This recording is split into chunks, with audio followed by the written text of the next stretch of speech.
이치미 입시 뉴스.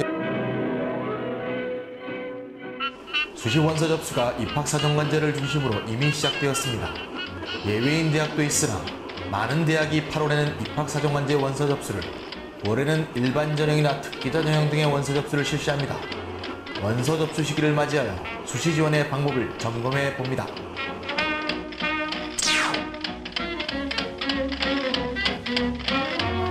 네, 수시 지원철이 다가와서 오늘은 수시 지원 5개명에 대해서 다뤄볼까 합니다. 이름은 좀 거창한데요. 5개명이라고 할 수 있는 5가지 원칙을 한번 점검해서 수시 지원에 만반의 태세를 갖추자. 뭐 그런 정도의 의미라고 보시면 되겠습니다.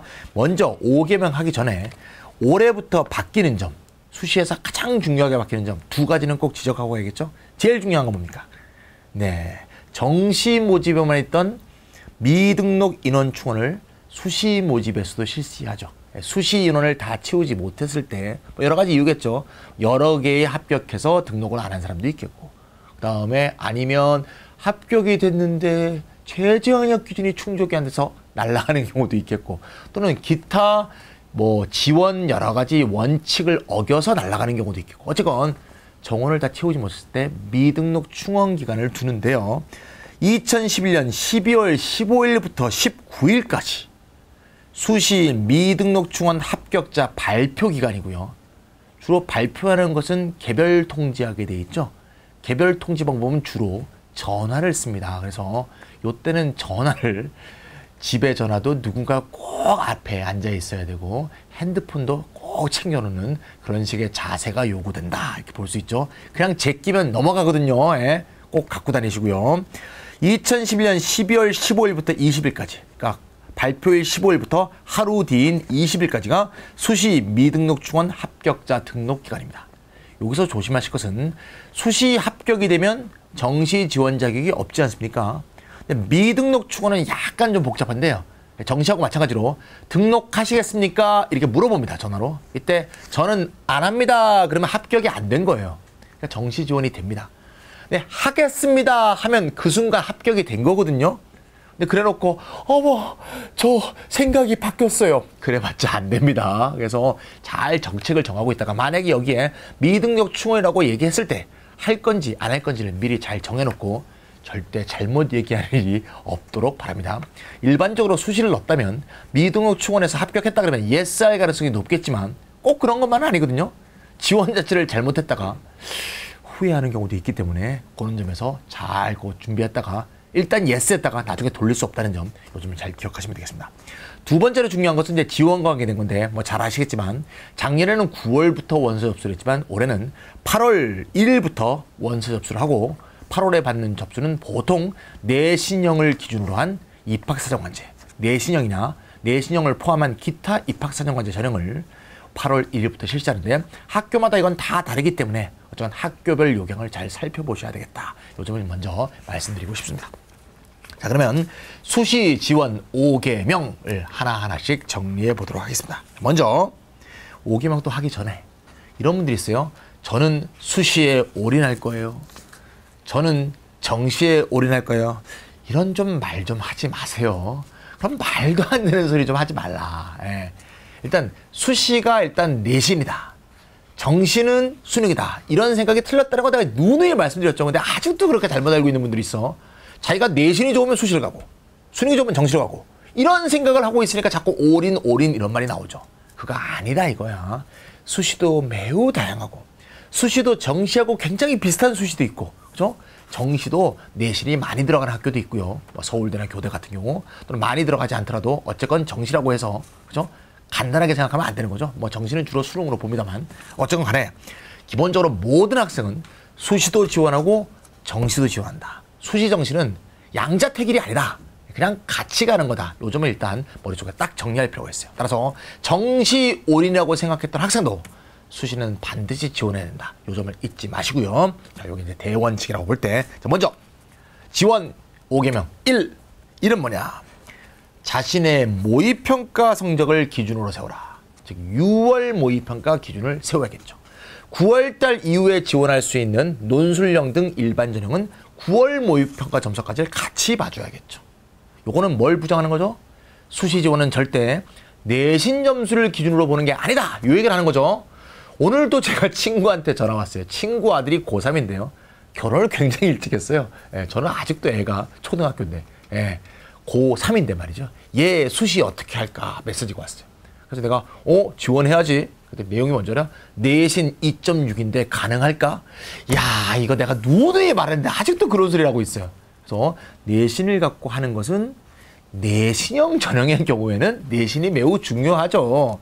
내신형 전형 지원할 때 내신 체크하지 않을 수 없죠. 근데 내신형이 아닌 경우에 관해서는 내신하고 관계가 없는 건 아니지만 그걸 기준으로 보면 안 된다. 또 내신형이라고 하더라도 이 내신형에 지원할까 말까 하는 것은 내가 수능을 봐서 정시로 그 대학을 갈 수 있는가 없는가 이거에 직결되어 있는 거지 무조건 그냥 내신이 된다고 지원하고 이런 게 또 아니죠. 따라서 기본적으로 내신 중심으로 해서 수시 지원 여부를 생각하는 걸 배격한다. 이게 첫 번째고요. 두 번째는 그냥 기호와 소망대로 막연하게 지원하는 사람들. 이런 사람들 굉장히 많아요. 자기 정시 점수는 겨우 인서울하는 점수면서 마음은 항상 연고대야.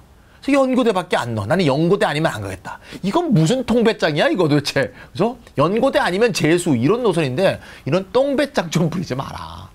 자신의 6월 모의평가, 9월 모의평가를 지원, 합격 지원 예측 서비스 넣어보죠. 저 우리 티치미도 말이죠. 지원 합격 서비스가 있습니다.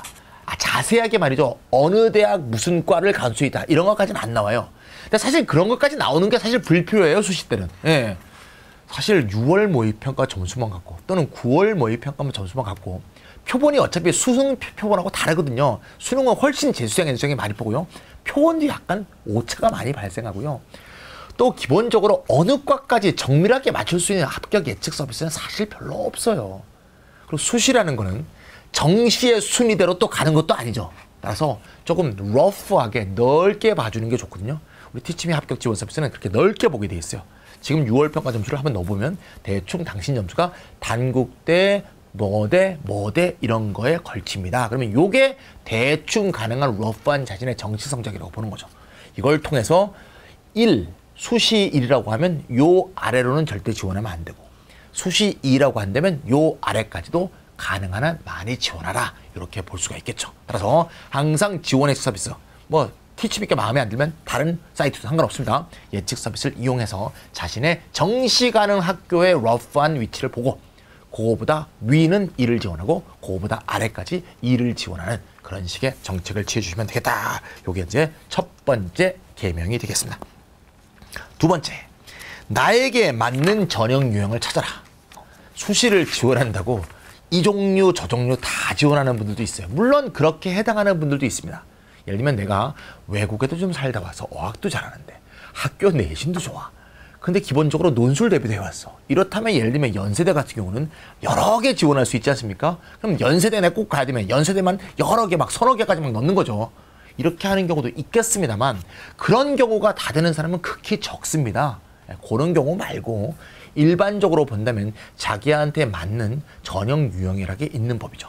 그거에 맞도록 좀 특화해서 집중해서 준비하는 게 매우 좋겠다. 이런 생각이 들고요. 제가 논술형 전형에 대해서는 지난번 14회 때 좀 말씀드렸는데 이번 15회 때는 논술형 전형이 아닌 것까지 같이 말씀드리려고 합니다. 여기 표를 한번 볼까요? 서울권만 그냥 얘기 말씀드리겠습니다. 서울권이 한 30여 개 대학이라고 볼 때 상위 15개 대와 하위 15개 대로 인서울을 나눈다고 볼 때요. 상위 15개 대는 어떻게 편성이 되어 있습니까? 내신형 14.2%, 논술형 25%, 적성검사형은 없고요. 어학형 7.4%, 수리과학형 4.6%, 정시가 41%로 구성되어 있습니다. 이때 상위 15개 대라는 건 편의적인 제가 분류인데요. 스카이, 그다음에 서성한, 서강대, 성균관대, 한양대, 그다음에 중경외시, 그리고 이대, 그다음에 건대, 동대, 홍익대, 숙명여대. 요거를 상위 15개대라고 해도 뭐 크게 잘못은 없다고 봅니다. 특징이 논술 시험을 다 본다는 특징이 있죠. 그럼 하위권 15개대는 말이죠. 국민대, 숭실대, 서울과학기술대, 단국대, 세종대, 광운대, 명지대, 카톨릭대, 상명대, 한성대, 서경대, 삼육대, 경기대, 경원대, 한국항공대라고 볼 수 있습니다. 뭐 경원대가 서울이냐? 서울은 아니죠. 근데 뭐 성남이 서울 바로 옆이에요. 예, 이건 뭐 인서울로 칩니다. 경원대는 이번에 가천의대하고 합병을 했죠. 그래서 같은 학교로 지금 이제 나옵니다. 그래서 경원대 혹은 가천대라고 할 수 있겠죠. 합친 학교 이름은 제가 확인을 못했네요. 일단 합친다고 했습니다. 합친 학교 이름이 뭡니까? 가천대로 바뀝니다. 역시 의대가 있는 이름으로 바꾸는군요. 가천대로 바꾼다고 합니다. 자, 어쨌건 말이죠. 수시를 보면 요 하위권 15개대는 내신형 16.2%, 논술형이 훨씬 적죠. 7.3%, 적성검사형이 많습니다. 12.5%, 어학형 3.5%, 많이 줄죠. 수학과학형 0.4%, 이것도 더 많이 줄죠. 그 외 사정관형 8.2%가 되겠습니다. 자, 그러면 정시는 51.9%. 좀 분류해 본다면 그래서 상위권 대학은 정시가 40%, 논술 25%, 내신 14% 순이고요. 하위권 대학은 정시 52%, 내신 16%, 적성검사 13% 순이다. 이렇게 이해해 주시면 되겠습니다. 이때 나한테 유리한 전형이 뭔가 이걸 생각을 해야 되겠죠. 제가 논술형 때도 말씀드렸지만 상위 15개대를 예를 든다면 상위 15개대까지가 6,677명이라는 거. 전국의 고등학교는 1,550개라는 거. 그래서 러프하게 보면 전교 한 문과 이과 통틀어서 한 5, 6등까지가 러프하게 보는 거고, 하지만 꼭 5, 6등 이하라고 무조건 내신형 지원이 안 되는 건 아니죠. 왜냐하면 내신형이 상당수, 특히 상위권 15개 대학은 대부분 입학사정관제로 많이 변형됐기 때문에 조금 성적이, 내신 성적이 5, 6등 안에 들지 못하더라도 다른 어떤 스펙이라든가 학교 내 교내 여러 가지 비교과라든가 교과 내의 성적이라든가 또는 입상 경력이라든가 또는 그 과에 대한 전공적성을 많이 쌓아왔다든가 그거에 대한 탁월한 능력을 보여준다면 내신형 지원이 되겠죠. 하지만 항상 얘기하는 것은 내신형 지원은 내신형에 비해서 내신 성적에 비해서 수능 성적이 턱없이 떨어질 때 그럴 때 지원하는 것이다. 내신 성적이 수능 성적보다 분명히 높아야지 지원하는 거지, 내신 성적보다 수능 성적이 높으면 절대 그 학교에 지원하면 안 된다. 이 점을 반드시 명심하셔야 된다. 이렇게 보시겠고요. 논술형을 말씀드렸으니까 말씀드릴 게 없고요. 적성검사 얘기를 좀 말씀드리면 적성검사는 이제 중위권 이하 대학에서 아주 많이 보죠. 한마디로 이렇게 얘기하면 돼요. 적성검사는 수능을 미리 보는 거예요. 약식 수능을 보는 약식 수능. 특히 사탐, 과탐은 안 보고요. 국영수 약식 수능을 보는 것이다. 이렇게 이해하면 되겠어요. 그래서 정시를 대비하고 있겠죠? 다 정시 대비하고 계시죠? 정시 언수회를 대비하고 있으면 그냥 적성검사 시험은 그냥 가서 보면 돼요. 왜 이렇게 약식 수능을 보는가? 이것도 누누이 말씀드렸죠? 정시로만 뽑게 되면 자기보다 윗대학 애들을 뺏어갈 수 없고 항상 그 순위 그대로 고정되기 때문에 대학교의 순위 그대로가 계속 순번호로 정해지기 때문에 이 질서를 깰 수가 없다는 거죠. 그래서 수시로 미리 좀 뽑아가려고 하는데 내신도 못 믿겠고 논술 쳐봤자 어차피 다 빵점인데 쳐봤자 재미도 없는 이런 경우에 있어서는 그냥 수능을 미리 보는 약식 수능을 전공적성검사라는 이름으로 본다는 거죠. 수능 대비를 하고 있는 분들은 절대 떨 필요가 없고 기출문제 몇 개 풀어보고 그죠? 전공적성검사 기출문제 풀어보고 그 학교에 그다음에 수능 대비 열심히 하고 EBS 열심히 풀어본다면 누구나 거기에 지원할 수 있다는 거죠. 떨 거 없다 이렇게 보면 됩니다. 논술은 논술 대비를 한 사람이 더 유리하겠지만 그것도 논술이 상위권 대학이라 조금씩 내려가잖아요. 조금씩 내려가면 논술 대비 제대로 한 사람 또 별로 없습니다. 그래서 여름 때 좀 해주시고 수능 끝난 데 조금 해보고 그리고 쳐서 또 대박 나는 경우도 있어요. 그러니까 대비하면 좋지만 대비 안 했다고 지원을 무조건 못한다. 이런 생각도 좀 버려줄 필요가 있다. 이렇게 말씀드리고 싶습니다. 그 외 사정관형은 그 사정관형에 맞게 특별히 대비해온 학생들이 굉장히 좋겠죠. 특히 전공적성이 가장 중요하다. 내가 예를 들면 뭐 의상학과를 지원한다면 의상 관련 어떤 자기의 경력, 또 학교에서 입상 경력, 또는 거기에서 인턴 경력 이런 것들이 매우 중요하고 그런 것이 면접 속에서 발휘돼야 된다. 요즘이 제일 중요하다고 볼 수 있어요. 기본적으로 입학사정관제, 완전 입학사정관제 전형, 그 외 사정관제 전형, 내신형이 아닌 사정관제 전형은 면접이 100% 이런 경우가 굉장히 많습니다. 그래서 면접이 매우 중요하다. 요점을 기억하시면 되겠어요. 자, 여기까지 2단계고요. 개명 3단계. 세 번째는 뭐냐? 전형 요소 및 요소별 반영 비율을 확인하라. 전형 요소가 뭡니까? 논술은 어떻게 들어가는지, 학생부, 교과 또는 비교과, 적성검사 또는 면접 점수 이런 것이 선발에 활용되는 요소, 이게 전형 요소지. 이 전형 요소가 어떻게 정해져 있니? 학교별로 다 다르지만 기본적인 흐름도 있죠. 예, 기본적인 흐름은 저희가 이전에 입시 뉴스 한 거나 또는 2월 달에 진선여고 티치미 입시 설명회 4,000명 모이고 했던 거 있죠? 그거 입시 정보실에 가면 입시 설명회 볼 수 있으니까 그걸 통해서 그 자료집을 다운로드 받으셔서 보시면 이해할 수 있을 겁니다. 자, 기본적으로 말이죠. 이 전형 요소, 또 요소별 반영 비율이란 것은 논술 몇 프로, 학생부 몇 프로 이런 거죠. 이때 말이죠. 제일 중요한 건 뭐냐. 일단 학생부의 경우에는 아까 말씀드렸죠. 학생부, 내신형 수시의 경우는 학생부가 매우 중요하다. 하지만 절대치를 본다기보다는 좀 상대치를 보는 경향이 있다. 꼭 기억하시고요. 내신형 수시의 경우 전형 요소별 반영 비율을 볼 때 가장 중요한 것은 다단계냐 아니면 그냥 1단계냐. 이게 굉장히 중요해요. 예를 들면 스카이를 볼 때 서울대와 고려대 내신형은 어떻게 돼 있어요?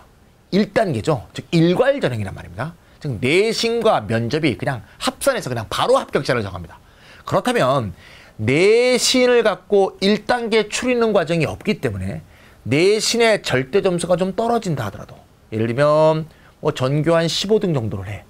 그래서 전교 15등을 할 때 물론 뭐 고려대 좀 써줄지는 잘 모르겠지만 뭐 써줬다고 합시다. 뭐 다른 데 안 써서 좀 너무 과한가? 좋아. 내신 5등이라 봅시다.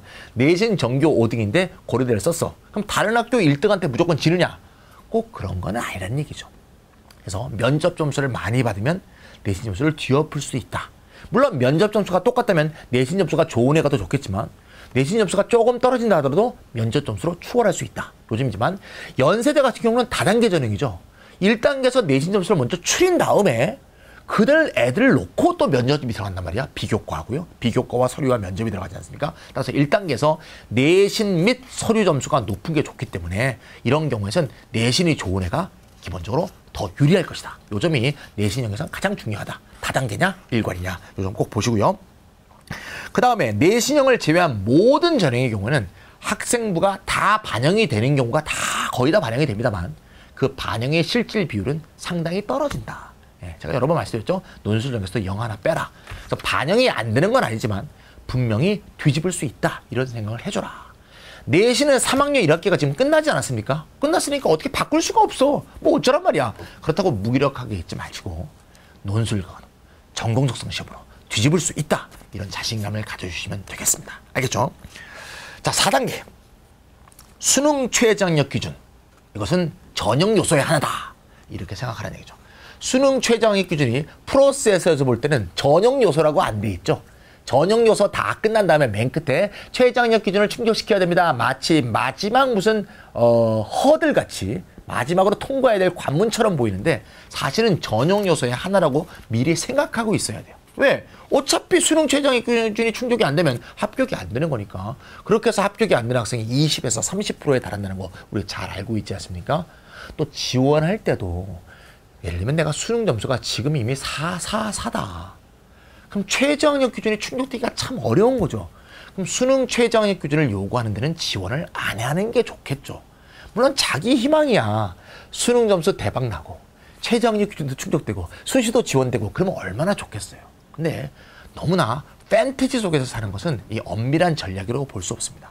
최소한 3에서 2 사이를 왔다 갔다 해줘야 최소한 2와 1을 왔다 갔다 할 수 있다. 이렇게 생각할 수 있거든요.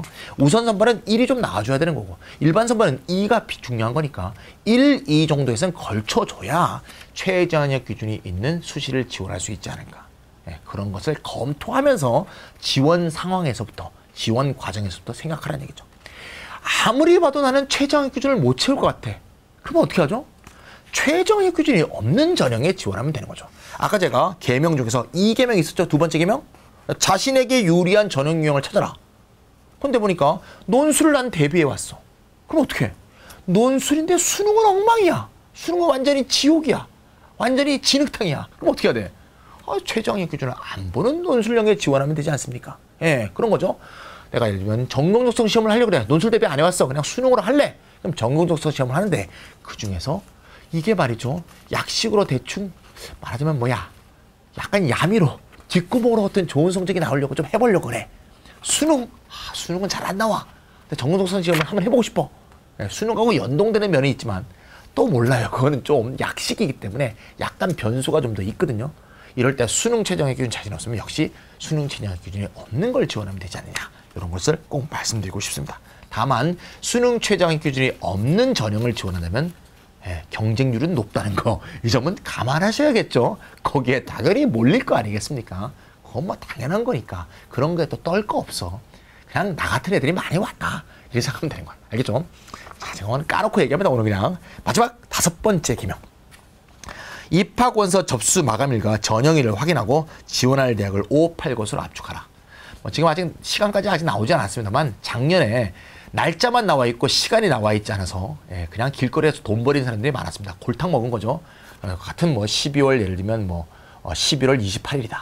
시간이 안 나와 있으니까 혹시 시간이 다를까봐 2개 지원했는데 2학교를 2개가 시간이 같아 버리는 바람에 일부러 또 같게 하는 거죠. 또 서로 누구가 같게 따라오는 학교가 있는 거죠. 그게 자기한테 유리하다고 봐서. 그래서 돈을 그냥 길거리에 버린 사람이 있는데 올해부터는 대교협에서 시간을 표시하겠다고 했어요. 믿어봅시다. 믿어보시고 지원할 때 그 날짜 시간을 보시면서 이렇게 지원을 하셔야 됩니다. 나중에 날짜하고 시간이 겹쳤네? 이런 말을 하지 마시고 그 돈 있으면 그냥 맛있는 거 그냥 고기 사 먹으세요. 고기. 요새 고기 비쌉니다만 요새 소고기가 돼지고기보다 더 싸다 그러지 않습니까? 소고기 한번 먹어보는 거지 그때 한번. 소고기 값 나오지 않습니까? 실제로 원서 값이. 그렇게 좀 해주시고요. 그래서 그런 것을 좀 많이 해서 잘 확인한 다음에 지원할 대학을 5개에서 8개 정도로 압축하는 게 좋겠다. 제가 보통 1에는 보통 1은 1개 내지 2개. 왜냐면 1은 10월 달에 시험을 보기 때문에 너무 많이 하면 그것도 지쳐요. 또 하나는 뭔가 하면 너무 많이 지원하죠. 그러면 그 중에 하나 될 거라는 환상에 빠져요. 그래서 수능 전선이 흔들려요. 제가 많이 봤어요. 그런 학생들. 그래서 1개 또는 2개. 내가 꼭 가고 싶은 대학. 너무 과하지 않게. 아까 얘기했죠? 모의평가 점수로 적정선을 볼 때 고선 위에 있는 대학 중에서 적정하게 가고 싶은 대학 1개 또는 2개를 정해서 1은 보시고요. 2는 그걸 포함해서 내가 적정선 위에 있는 대학을 포함해서 적정선 아래까지 한 너댓 개, 많으면 많아봤자 7, 8개를 넘으면 안 되겠죠. 한 너댓 개 정도 이렇게 지원해서 총 6개, 7개, 8개 정도에서 지원하는 게 적절하지 않을까 이런 생각하고요. 제 조카도 다 그렇게 해서 7개, 8개 쓰게 했습니다. 물론 그렇게 해서 가진 못했습니다만 그렇게 해서 가는 경우도 꽤 많거든요. 그렇게 정해주시면 되겠고요. 내년부터는 아시겠지만 대교협에서 너무 원서비가 많이 비싸니까 5개까지밖에 지원하지 못하도록 하겠다라고 했는데 최종 발표는 아니지만 그렇게 일단 신문지상에 나왔습니다. 그래서 그렇게 될 가능성이 매우 지금 높아졌습니다. 그러니까 내년부터는 5개밖에 안 되니까 올해 좀 많이 지원할 수 있을 때 많이 지원해서 좋은 결과를 얻어주시면 되겠습니다. 자, 어쨌건 수시 지원 5개명 이미 많이 알고 있는 개명일 수도 있겠지만 오히려 이것도 잘 모르는 학생들이 많아서 반드시 원서 내기 전에 반드시 체크하라고 간단하게 5개명을 정리해드렸습니다. 그래서 이 5개명을 꼭 숙지해 주시고 수시에서 적절한 전략적 지원을 해서 수시와 정시 모두 승리자가 될 수 있는 그런 길을 열어주시기 바랍니다. 여기까지 김찬이었습니다.